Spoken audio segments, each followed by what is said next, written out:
करणाऱ्या समाधान मुंडेलाच आधी मारहाण झाली होती असा व्हिडिओ व्हायरल झालाय।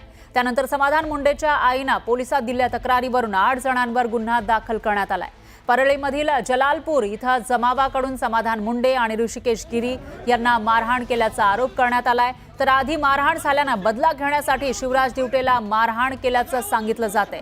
पण अशा पद्धतीने एकमेकांना किती मारणार असा सवाल या ठिकाणी उपस्थित होतोय, कारण शिवराज दिवटेला मारहाण झाली होती, त्याच्यामध्ये तो गंभीर जखमी झाला होता, तो सध्या हॉस्पिटलाइज आहे। तर दुसरीकडे त्याच्या आधी ज्यांनी शिवराजला मारहाण केली त्यांना मारहाण झाली होती असाही एक व्हिडिओ समोर आलाय।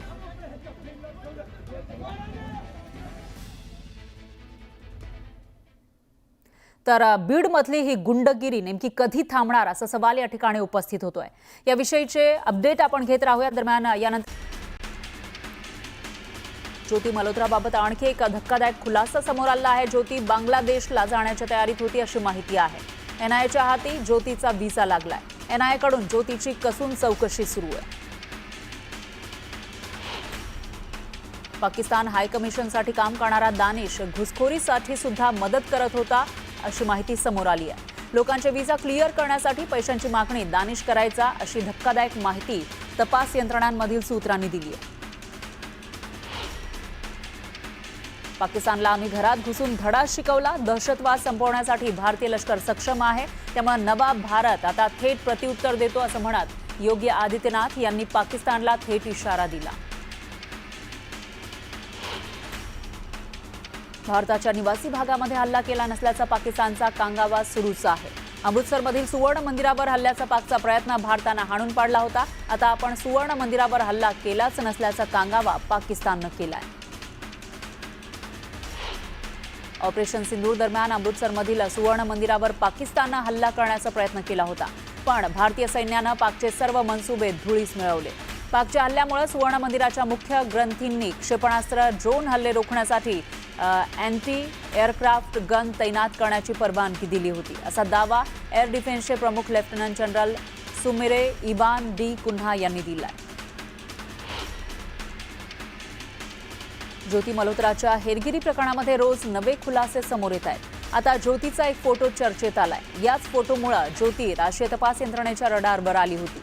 काश्मीरच्या सर्वात संवेदनशील असलेल्या काचीगुंड परिसरामध्ये ज्योतीने हा फोटो काढला होता। ज्योतीच्या सोशल मीडियावर डीपी असलेला हा फोटो आहे। या फोटोमुळे तपास यंत्रणांची डोकेदुखी वाढली आहे। गुप्तहेर ज्योती मल्होत्राची सुरक्षा यंत्रणांकडून कसून चौकशी सुरू आहे। गुप्तचर आणि तपास यंत्रणांनी ज्योतीला 100 पेक्षा जास्त महत्त्वाचे प्रश्न विचारले। ज्योतीला परदेश दौऱ्याबद्दल, तिच्या पाकिस्तानी मित्रांबद्दल आणि पाकिस्तानात बसलेल्या तिच्या हँडलरबद्दल विचारपूस करण्यात आली। हेरगिरी प्रकरणामध्ये ज्योती मल्होत्राला अटक करण्यात आली आहे। ज्योती मल्होत्रासोबतचा फोटो व्हायरल होतोय। यामध्ये ती एका पाक एजंट सोबत दिसतेय। हा पाक एजंट पहलगाम हल्ल्यानंतर पाकिस्तानी दूतावासामध्ये केक घेऊन जाताना दिसला होता, त्यामुळे तो चर्चेत आला होता।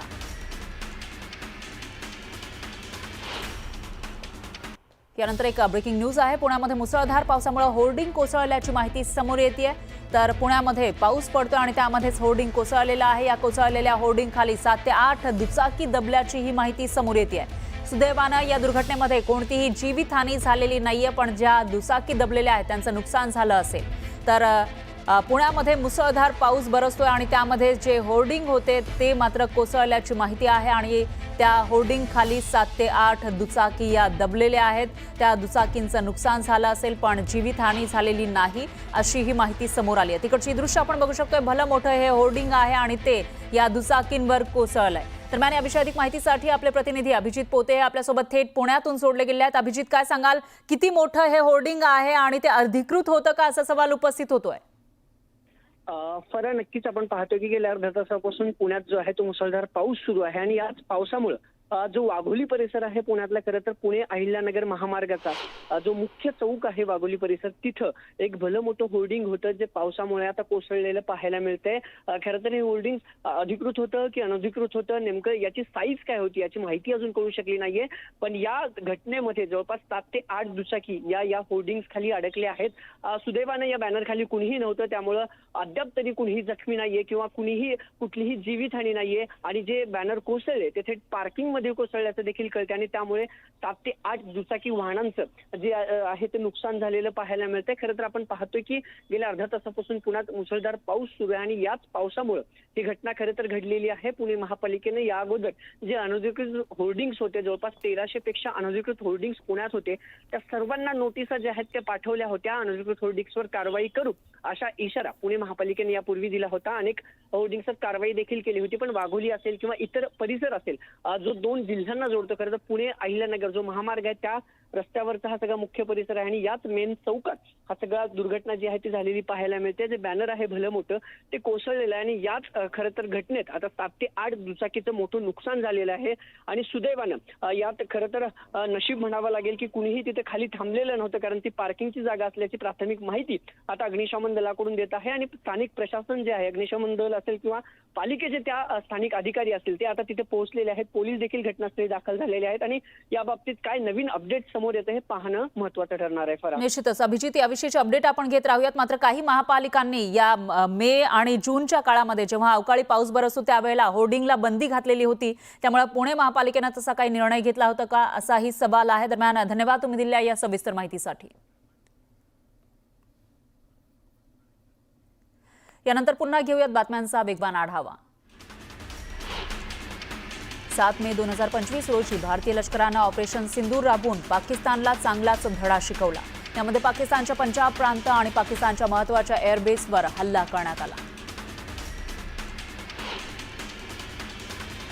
जम्मू काश्मीरच्या अखनूरमधील मोबाईल कमांड सेंटरमध्ये भारतानं पाकिस्तानवर केलेल्या प्रहारची रणनीती तयार केली होती. या सेंटरमध्ये न्यूज 18ची टीम पोहोचली. ऑपरेशन सिंदूरच्या वेळी भारतीय सैन्यानं ही यंत्रणा इथं हाताळली होती. ऑपरेशन सिंदूर दरम्यान भारतीय सैन्यानं आधुनिक शस्त्रांचा वापर केला. या शस्त्रांपुढे पाकिस्ताननं गुडघे टेकले. ऑपरेशन सिंदूर यशस्वी करण्यासाठी सैनिकांनी शस्त्र वापरत पाकिस्तानला योग्य प्रत्युत्तर दिलं. ऑपरेशन सिंदूरमध्ये भारतीय सैन्यानं आपलं शौर्य दाखवलं. टेहळणी कक्षातून पाकिस्तानच्या प्रत्येक कृतीवर बारीक लक्ष ठेवलं जात होतं. हायटेक कॅमेऱ्यांच्या माध्यमातून पाकिस्तानच्या नापाक कृती रेकॉर्ड केल्या जात होत्या. पंजाबच्या अटारी सीमा आणि फिरोजपूरच्या हुसैनीवाला सीमेवर आजपासून बीटिंग द रिट्रीट पुन्हा सुरू होणार आहे. मात्र भारतानं या सेरेमनी दरम्यान गेट बंद ठेवण्याचं आणि पाक सैनिकांशी हस्तांदोलन न करण्याचा निर्णय घेतलाय. पहलगाम दहशतवादी हल्ल्यानंतर भारतानं सुरक्षेच्या कारणास्तव पाक सीमेवर बीटिंग द रिट्रीट सेरेमनी बंद केली होती. आर्मीचे प्रमुख जनरल उपेंद्र द्विवेदी यांनी राजस्थानातील लोंगेवाला फॉरवर्ड पोस्टचा दौरा केला. ऑपरेशन सिंदूरमध्ये सहभागी झालेल्या सैनिक इथे उपस्थित होते, त्यांची भेट त्यांनी घेतली. रशिया आणि युक्रेन दरम्यानचा संघर्ष थांबवण्यासाठी ट्रम्प यांनी पुतीन यांच्याशी चर्चा केली. सुमारे 2 तास दोन्ही नेत्यांमध्ये खलबत झाली. भुजबळांनी मंत्रिपदाची शपथ घेतल्यानं आता नाशिकच्या पालकमंत्रीपदाचा तिढा वाढण्याची शक्यता आहे. शिवसेना भाजपमध्ये रस्सीखेच सुरू असताना राष्ट्रवादीकडूनही मंत्रिपदावर दावा होणार असल्याच्या चर्चांना उधाण आलंय. राष्ट्रवादीचे नेते छगन भुजबळ यांनी मंत्रिपदाची शपथ घेतली. अन्न आणि नागरी पुरवठा खातं भुजबळांना मिळण्याची शक्यता आहे. अखेर मंत्रिपद मिळाल्यानंतर छगन भुजबळ यांची नाराजी दूर झाली. 8 दिवसांपूर्वीच मंत्रिपदाचं ठरलं होतं अशी माहिती भुजबळांनी दिली आहे. तर ज्याचा शेवट चांगला ते सगळंच चांगलं होतं असं वक्तव्य छगन भुजबळ यांनी केलं. छगन भुजबळ मंत्री झाले तरी आम्हाला फरक पडत नाही, मात्र भुजबळांना मंत्रिपद दिल्यानं अजित पवारांना याची चांगलीच किंमत मोजावी लागेल असा थेट इशारा देत मराठा आंदोलक मनोज सरांगे पाटील आक्रमक झाले. मुख्यमंत्री फडणवीस आणि उपमुख्यमंत्री अजित पवार असं का वागले असा सवाल जरांगेंनी विचारलाय. तर पुढील काळामध्ये मराठ्यांची नाराजीची लाट दिसेल आणि भुजबळांचा शेवट लवकरच होईल असा थेट इशाराच जरांगे पाटलांनी दिला. ओबीसींच्या दृष्टिकोनातून छगन भुजबळ यांना मंत्रिमंडळामध्ये स्थान मिळालं ही चांगली गोष्ट आहे. मात्र ओबीसी प्रश्नावर भूमिका घेतली नाही तर गाठ ओबीसी समाजाशी आहे असा थेट इशारा लक्ष्मण हाकेंनी दिला. छगन भुजबळ यांची मंत्रिमंडळामध्ये बरणी लागताच जळगावात समर्थकांनी जोरदार जल्लोष केला. फटाक्यांची आतिषबाजी करत एकमेकाला मिठाई भरून आनंद साजरा करण्यात आला. भुजबळांनी मंत्रिपदाची शपथ घेतल्यानं जालन्यामध्ये समता परिषदेच्या कार्यकर्त्यांनी जल्लोष केला.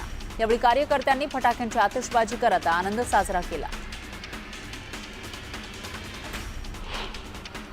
छत्रपती सहकारी साखर कारखान्याच्या निवडणुकीमध्ये अजित पवार यांच्या श्री जय भवानी माता पॅनलनं विजय मिळवला. सर्व 21 उमेदवारांनी विजय मिळवल्यानं कार्यकर्त्यांनी फटाक्यांची आतिषबाजी करत जल्लोष केला. छगन भुजबळ यांनी मंत्रिपदाची शपथ घेतली. त्यानंतर बीडमध्ये समता परिषदेनं आनंद साजरा केला. यावेळी फटाक्यांची आतिषबाजी करत कार्यकर्त्यांनी जोरदार जल्लोष केला. राष्ट्रवादी काँग्रेसचे नेते छगन भुजबळ यांची मंत्रिपदी वर्णी लागली आहे. यावेळी येवल्यामध्ये भुजबळ कार्यकर्त्यांनी पेढे वाटत फटाके फोडून जल्लोष केला आहे. भुजबळ समर्थक कार्यकर्त्यांनी हा जल्लोष केला. नाशकातही भुजबळ समर्थकांनी जोरदार जल्लोष केला. यावेळी फटाके फोडत एकमेकांना पेढे भरवत त्यांनी आनंद साजरा केला.